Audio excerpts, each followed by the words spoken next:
डरपोक पत्थर। बहुत पहले की बात है। एक शिल्पकार मूर्ति बनाने के लिए जंगल में पत्थर ढूंढने गया।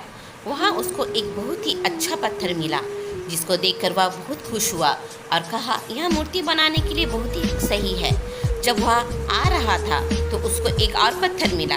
उसने उस पत्थर को भी अपने साथ ले लिया। घर जाकर उसने पत्थर को उठाकर अपने औजारों से उस पर कारीगरी करनी शुरू कर दिया। औजार की चोट जब पत्थर पर हुई तो वह पत्थर बोलने लगा कि मुझको छोड़ दो, इससे मुझे बहुत दर्द हो रहा है। अगर तुम मुझ पर चोट करोगे तो मैं बिखर कर अलग हो जाऊंगा। तुम किसी और पत्थर पर मूर्ति बना लो। पत्थर की बात सुनकर शिल्पकार को दया आ गई। उसने पत्थर को छोड़ दिया और दूसरे पत्थर को लेकर मूर्ति बनाने लगा। वह पत्थर कुछ नहीं बोला। कुछ समय में शिल्पकार ने उस पत्थर में बहुत अच्छी भगवान की मूर्ति बना दी। गांव के लोग मूर्ति बनाने के बाद उसको लेने आए। उसने सोचा कि हमें नारियल फोड़ने के लिए एक और पत्थर की जरूरत होगी। उन्होंने वहां रखे पत्थर को भी अपने साथ ले लिया।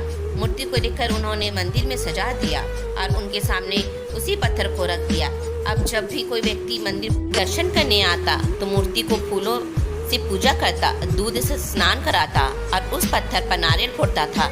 जब लोग उस पत्थर पर नारियल फोड़ते तो बहुत परेशान होता, उसको दर्द होता और वह चिल्लाता, लेकिन कोई उसकी सुनने वाला नहीं था।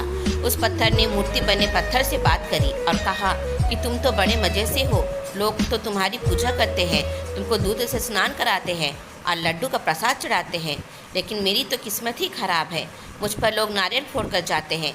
इस पर मूर्ति बने पत्थर ने कहा कि जब शिल्पकार तुम पर कारीगरी कर रहा था, यदि तुम उस समय उसको नहीं रोकते तो आज मेरी जगह तुम होते, लेकिन तुमने आसान रास्ता चुना, इसलिए अभी तुम दुख उठा रहे हो। उस पत्थर को मूर्ति बने पत्थर की बात समझ आ गई थी। उसने कहा कि अब मैं भी कोई शिकायत नहीं करूँगा। इसके बाद लोग आकर उस पर नारियल फोड़ते। नारियल टूटने से उस पर भी नारियल का पानी गिरता।